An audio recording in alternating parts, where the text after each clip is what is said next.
गर्मी की रसोई में मिर्च वाली सब्जियां।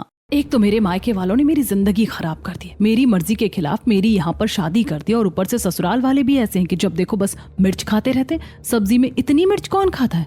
खैर, मुझे इन चीजों से मतलब नहीं। इन्हें चाहे दिन में आधी किलो मिर्च खानी हो चाहे 10 किलो, मुझे कोई फर्क नहीं पड़ता, लेकिन मुझे कुछ ना कुछ तो करना ही होगा। आखिर प्रीति किन सब चीजों के बारे में बात कर रही थी, जानने के लिए आगे कहानी में चलते हैं। प्रीति ने सब्जी में बहुत सारी मिर्च डाल दी और उसके बाद वो सबको खाना परोसती है। हाँ बेटा, अब जाकर कहीं सब्जी का स्वाद आया। बिना मिर्च के तो सब्जी में कोई खाने का स्वाद ही नहीं आता, वरना तो सब्जी एकदम फीकी फीकी लगती है। हाँ, बिना मिर्च का खाना तो गले से नीचे ही नहीं उतरता है, और साथ में कच्ची मिर्च खाने पर तो खाने का स्वाद और दोगुना हो जाता है। हे भगवान, मिर्ची ये लोग खा रहे हैं और अजीब मुझे लग रहा है। एक तो सब्जी में इतनी सारी मिर्च है और साथ में कच्ची मिर्च भी खा रहे हैं। मानना पड़ेगा, बड़ा तीखा ससुराल मिला है मुझे। नहीं, ये कोई मेरा ससुराल नहीं, यहाँ रहना तो मेरी बस मजबूरी है। उसके बाद सब खाना खा लेते हैं और अपने अपने काम पर चले जाते हैं। सबके काम पर जाने के बाद प्रीति घर का बाकी काम करती है। प्रीति अक्सर ही चुप रहती थी और किसी से कोई बात नहीं करती थी। तब शांति प्रीति को अपने पास बुलाती है।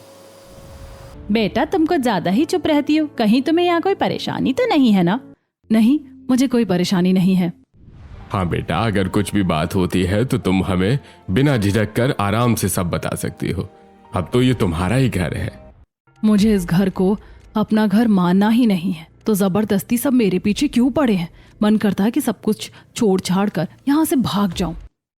आखिर प्रीति का ये सब कहने का क्या कारण था, बस जल्दी ही जानते। थोड़ी देर बाद प्रीति अपने कमरे में जाकर बैठ जाती है और किसी से कोई बात नहीं करती। बस वो अपने कमरे का एसी चलाकर फोन देख रही थी। पता नहीं सब कैसा होगा, किस हाल में होगा। अगर मैं जानने की कोशिश करूंगी तो कहीं कुछ गड़बड़ ना हो जाए। नहीं, मैं जो सोच रही हूँ ये सब करना बहुत गलत बात है। बदकिस्मती से ही, लेकिन शादी तो हो ही गई है। प्रीति का मूड ऑफ हो जाता है और वो आराम से सोने के लिए लेट जाती है। रात को जब रोहन कमरे में आता है तो वो प्रीति से बात करने की कोशिश करता है। तुम्हारा आज का दिन कैसा था? ठीक था। प्रीति कभी भी रोहन से बात नहीं करती थी और रोहन जितना प्रीति से पूछता था वो उसका सिर्फ उतना ही जवाब देती थी। अच्छा, हम कुछ दिन बाद मूवी के लिए चलें? नहीं, मुझे मूवी देखना ही पसंद नहीं है। अच्छा ठीक है, लेकिन अगर तुम्हें कुछ भी परेशानी हो तो मुझे बता देना। प्रीति रोहन से बात नहीं करना चाहती थी और रोहन के आगे से सवाल पूछने पर प्रीति को अचानक से गुस्सा आ जाता है और गुस्से में भड़कते हुए कहती है, कुछ भी होगा तो मैं खुद देख लूंगी, मेरी इतनी परवाह करने की जरूरत नहीं है। अभी मुझे नींद आ रही है, मुझे सोने दीजिए। प्रीति दूसरी तरफ करवट लेकर सो जाती है और रोहन परेशान होता है। लगता है मैंने ये कुछ ज़्यादा इरिटेट कर दिया है। कोई बात नहीं, अभी सब कुछ नया है, धीरे धीरे सब नॉर्मल हो जाएगा। मुझे थोड़ा समय देना चाहिए, लगता है अभी थोड़ा अनकंफर्टेबल हो रही होगी। अगले दिन शाम को फिर से वही खाने का समय हो जाता है और वो सबके लिए रसोई में खाना बना रही थी। उसे हरी मिर्च की चटनी और छौंकी हुई हरी मिर्च डालनी थी, इसीलिए वो पहले सिलबट्टे पर चटनी पीस रही थी। बस इसी तरह गर्मी में यही काम रह गया था मुझे यहाँ पर मिर्च को पीसने का। इसके अलावा और क्या ही बुरा होना था मेरे साथ। एक तो मेरी मर्जी के खिलाफ शादी हुई है और दूसरा ससुराल में आकर बस मिर्च मिर्च मिर्च मिर्च यही करना होता है मुझे। प्रीति गुस्से में सिलबट्टे पर चटनी पीस रही थी और गुस्से में होने की वजह से थोड़ा जोर से प्रेशर लगने पर थोड़ी सी मिर्च उड़कर उसकी आंख में चली जाती है। ओए माँ, हाय राम, मर गई, मेरी तो आंख फूट गई है। भगवान, इस मिर्च की भी आंख होनी चाहिए थी। फिर मैं जब इसकी आंख में कुछ जलन वाली चीज डालती तो पता चलता इसको कि कितना दर्द होता है।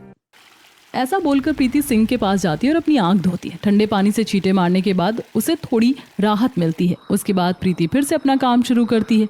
एक तरफ मिर्च और लहसुन की चटनी बनकर तैयार हो गई थी और वहीं दूसरी तरफ उसे ढेर सारी मिर्च काटने थे, क्योंकि आधी से ज्यादा मिर्च तो उसे सब्जी में डालनी थी और बाकी मिर्च को उसे राई के साथ फ्राई करना था।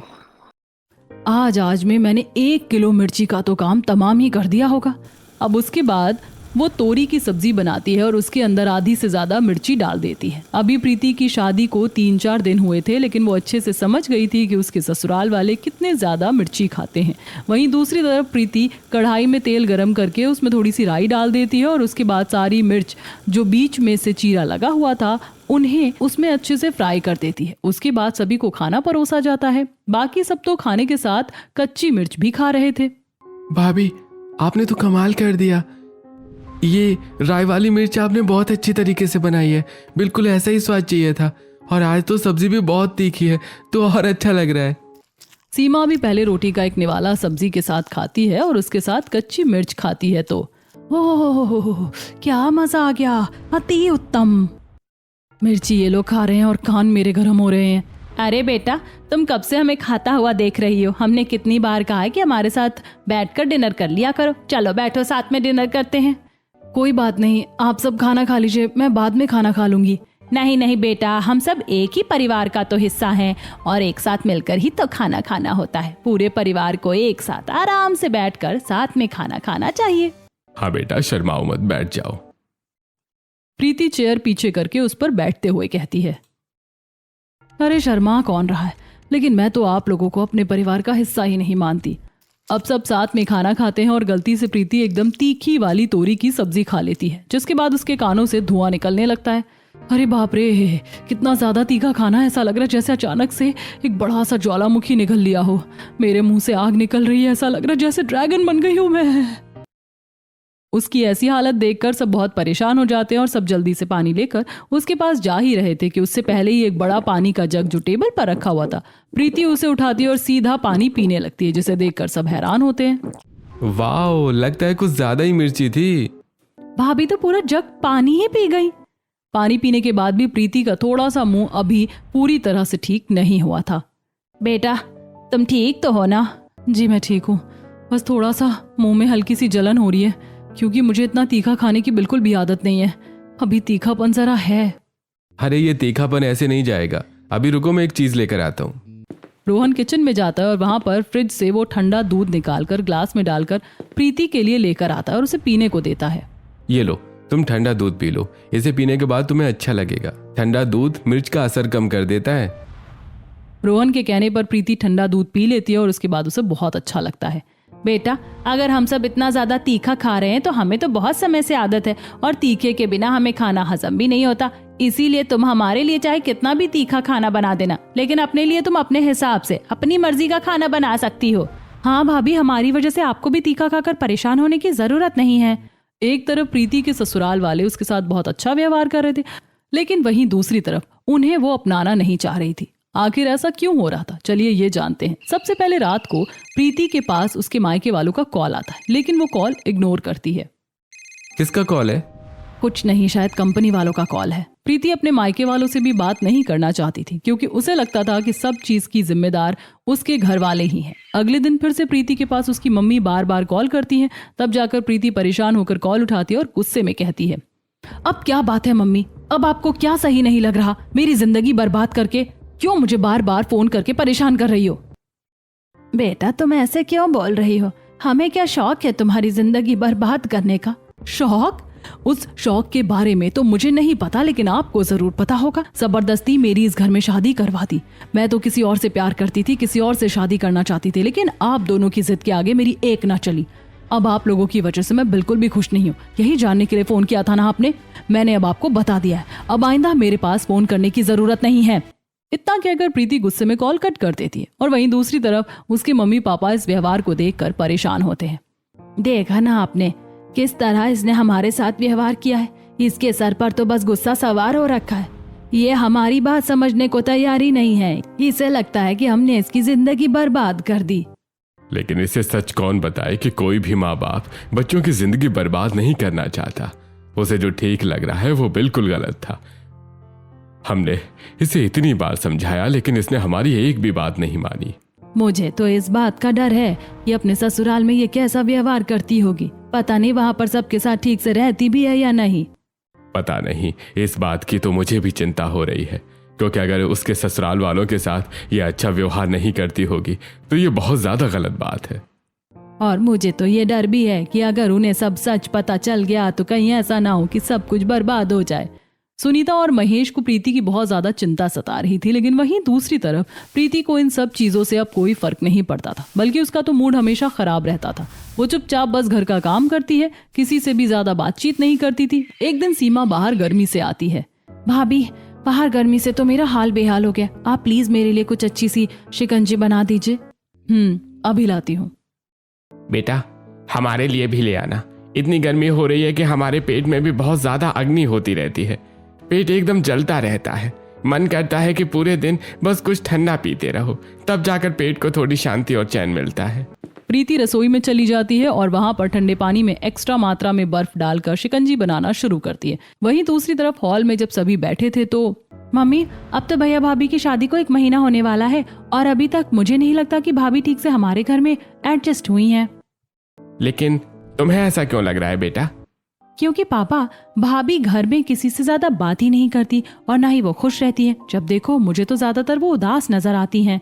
अरे बेटा, एक लड़की के साथ तो ये सब होना लाजमी होता है, क्योंकि एक लड़की पीछे अपना पूरा परिवार छोड़कर एक नए घर में आती है और वहाँ पर अचानक से ही नए लोगों के साथ रहना और एडजस्ट करना उसके लिए काफी मुश्किल होता है। अभी वो हमारे घर के माहौल को समझ रही है और धीरे धीरे इसमें ढलने की कोशिश कर रही है। मुझे तो बस यही लगता है। कोई बात नहीं, हमें बहू को थोड़ा समझना चाहिए, फिर धीरे धीरे सब ठीक हो जाएगा।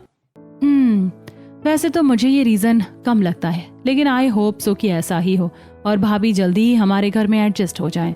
उसके बाद प्रीति सबके लिए शिकंजी बनाकर लाती है और सब पीते हैं। इसके बाद जाकर सबके पेट में थोड़ी सी राहत मिलती है।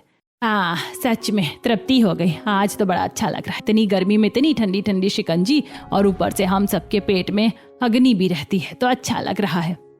इतनी सारी सब्जी में भर भर के मिर्ची खाएंगे तो ऐसा ही होगा, लेकिन इन लोगों को कौन समझाए। मैं तो नहीं समझाने वाली।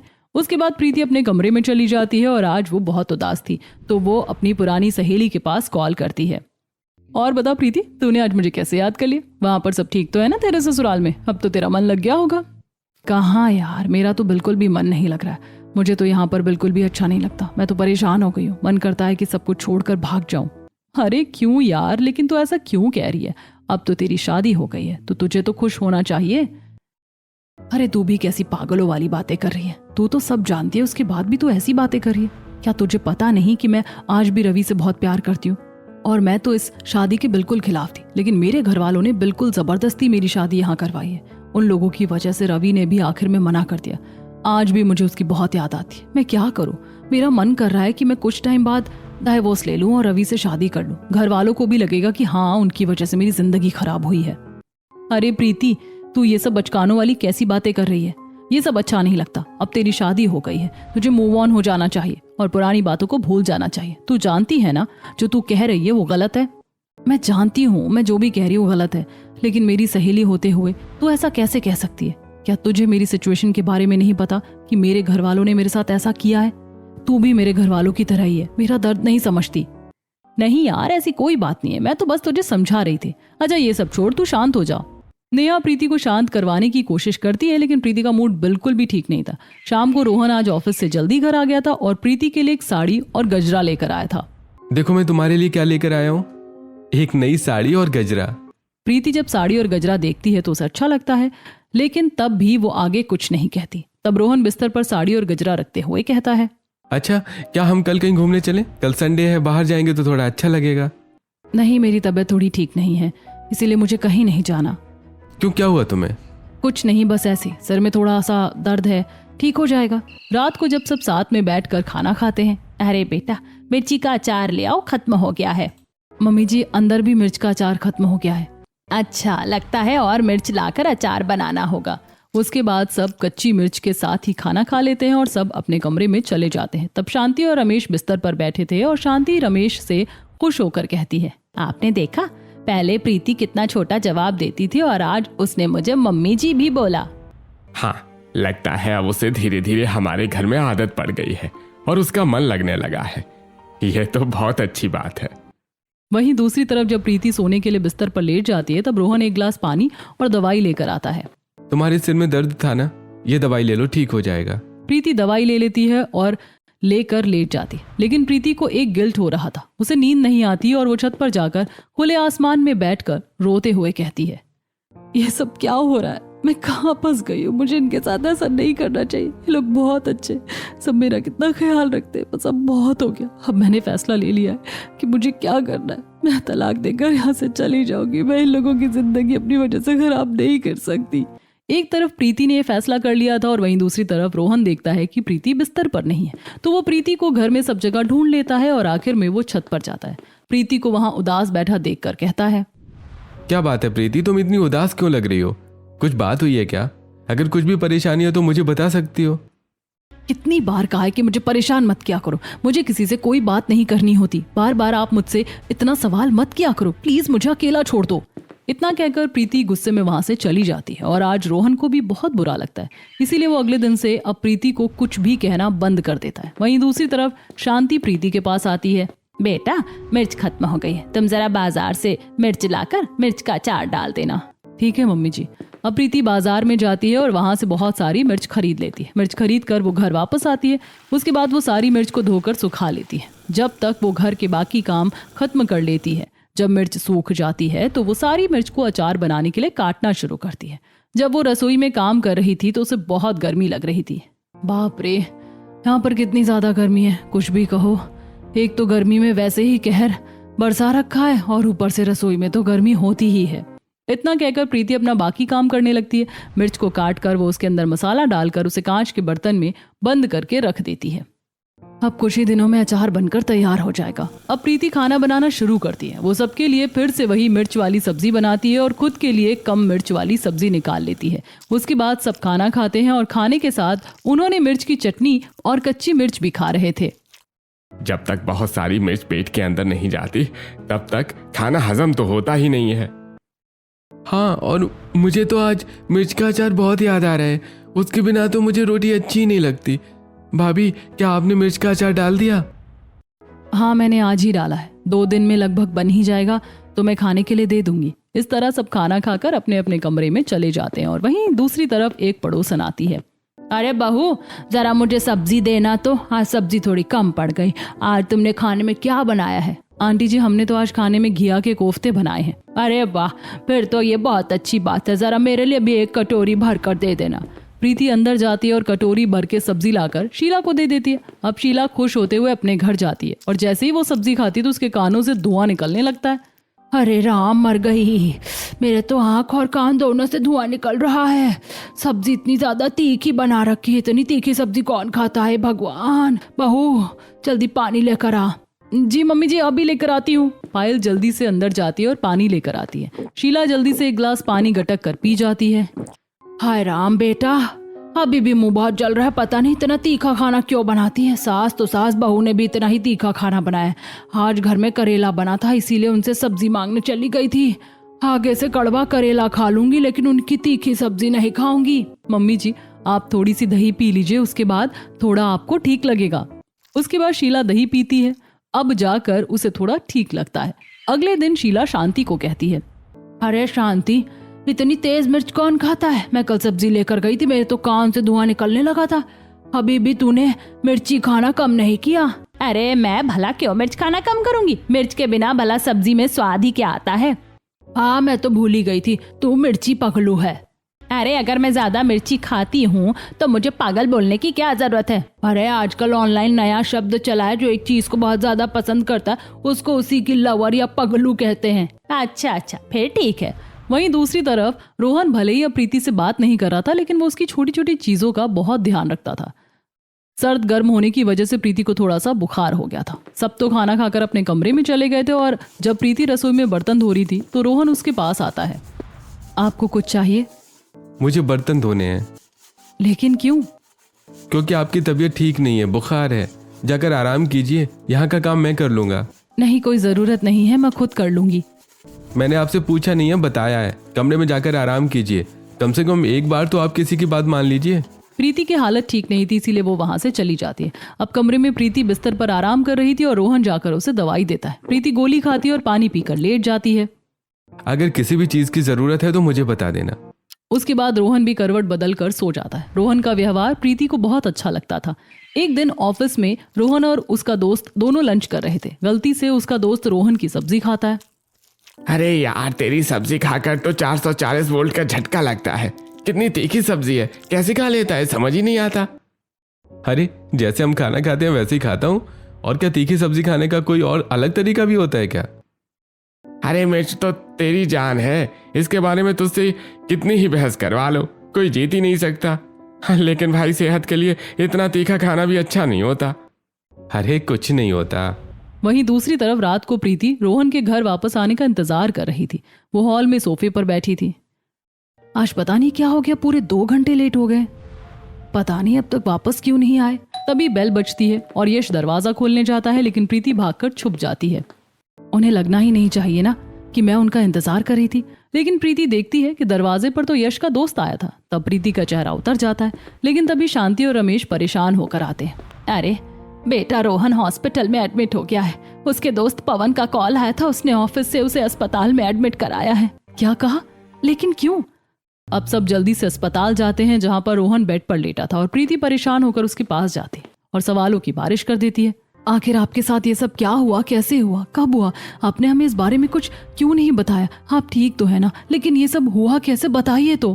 प्रीति को खुद की इतनी परवाह करता हुआ देखकर रोहन को बड़ा अच्छा लगता है। तब वो मुस्कुराते हुए कहता है, अरे अरे प्रीति, शांत हो जाओ। तुम मुझे बोलने का मौका दोगी तभी तो बोलूंगा ना। इतने सारे सवाल पूछ रही हो। अच्छा ठीक है, बताइए हुआ क्या है? अरे कुछ नहीं, बस थोड़ी सी एसिडिटी हो गई थी।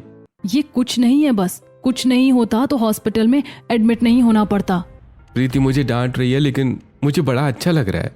अब ऐसे लेटकर मुस्कुरा क्यों रहे हो? अरे कुछ नहीं, बस। उसके बाद सब घर वापस आ जाते हैं और घर आने के बाद, ऐसा तो होता रहता है भैया, कोई बात नहीं। हाँ, एसिडिटी तो किसी को भी हो जाती है। नहीं, आप सब बहुत ज्यादा मिर्च खाते हैं, इसकी वजह से ही ये सब हो रहा है। हमेशा आप लोगों के पेट में अग्नि होती रहती है। इन सब की जड़ सिर्फ मिर्च है। अरे बेटा, ऐसा कुछ नहीं है। हम बहुत समय से मिर्च खा रहे हैं और मिर्च के बिना तो हमें खाना ही हजम नहीं होता। ऐसा कुछ नहीं है, एसिडिटी तो किसी को भी हो जाती है। लेकिन पापा जी, आप लोगों को कम मिर्च खाने चाहिए, ऐसे वरना परेशानी हो सकती है। लेकिन बेटा, डॉक्टर ने तो हमें कुछ नहीं बोला मिर्च कम खाने के लिए। प्रीति के समझाने पर कोई कुछ नहीं समझता और अब प्रीति सबका ध्यान रखना चाह रही थी, लेकिन कोई भी मिर्च खाना कम नहीं करता। नहीं बेटा, तुम्हें सब्जी में कम मिर्च नहीं डालने चाहिए, बिल्कुल भी मजा नहीं आ रहा। हाँ बेटा, थोड़ी और मिर्च हो तभी तो मजा आएगा। कोई भी मिर्ची खाने से बाज नहीं आता। वहीं दूसरी तरफ, देखो, आज मैं तुम्हारे लिए चॉकलेट और आइसक्रीम लेकर आया हूँ। क्या हम आज साथ में मूवी देखें? पहली बार प्रीति ने हाँ कर दिया था और रोहन भी बहुत खुश था, लेकिन प्रीति को कुछ पुराने लम्हे याद आते हैं। तुम कभी मेरा फोन क्यों नहीं उठाते? आज तो हमें साथ घूमने जाना था ना। अरे भाई, तुमसे कितनी बार कहा है कि तुम्हारे अलावा मेरे पास अभी बहुत काम है। इस तरह मेरे पीछे मत पड़ी रहा करो। रवि प्रीति को गुस्सा दिलाकर वहां से चला जाता है और प्रीति की आंखों में आंसू आ जाते हैं। हमारा हर बार ऐसे ही होता है, इसके पास कभी मेरे लिए टाइम ही नहीं होता। अब प्रीति रोहन को पसंद करने लगी थी, क्योंकि रोहन का व्यवहार उसके साथ ज्यादा अच्छा था। लेकिन अब वह इस चीज से परेशान हो गई और अपनी सहेली को कॉल करके कहती है, अब क्या हुआ? मैं रोहन को पसंद करने लगी हूँ और मैं इस घर को छोड़कर नहीं जाना चाहती। लेकिन इसमें परेशानी वाली कौन सी बात है? लेकिन तुझे तो पता है कि मैं रवि से बहुत प्यार करती थी। मुझे डर है कि वो मेरे बिना कैसे रहता होगा। मैंने उसे धोखा दिया है। मुझे ये गिल्ट हो रहा है कि मैं लाइफ में आगे बढ़ गई, लेकिन वो मेरे बिना कैसे जी रहा होगा। मैं उसे धोखा देकर कैसे खुश रह सकती हूँ? लगता है मुझे तुम्हें सच दिखाना ही होगा। क्या तुम अपने मायके आ सकती हो? मुझे तुमसे मिलना है और बहुत जरूरी बात करनी है। उसके बाद प्रीति 2 दिन के लिए अपने मायके जाने के लिए तैयार हो जाती है। रोहन उसे लेकर वहां जाता है। घर आने के बाद, ठीक है मम्मी जी, पापा जी, अब मैं चलता हूँ और 2 दिन बाद प्रीति को लेने आ जाऊंगा। ठीक है बेटा। रोहन वहां से चला जाता है और उसके बाद प्रीति अपने घर वालों से बात नहीं करती और बिना बात किए वहां से चली जाती है। तब वो जाकर नेहा से मिलती है और नेहा उसे एक पार्क में लेकर जाती है, जहां पर रवि एक लड़की का हाथ पकड़कर बड़े प्यार से उससे बात कर रहा था। ये क्या चल रहा है? मैंने तुम्हें पहले भी बताया था कि रवि तुम्हें धोखा दे रहा है, लेकिन तुमने मेरी बात पर विश्वास नहीं किया। इसीलिए अंकल आंटी ने तुम्हारी शादी रवि से नहीं करवाई, क्योंकि मैंने ही उन्हें सब सच बताया था। पर क्योंकि तुम तो रवि से प्यार करती थी, इसलिए तुम्हें उसकी असलियत नहीं दिख रही थी।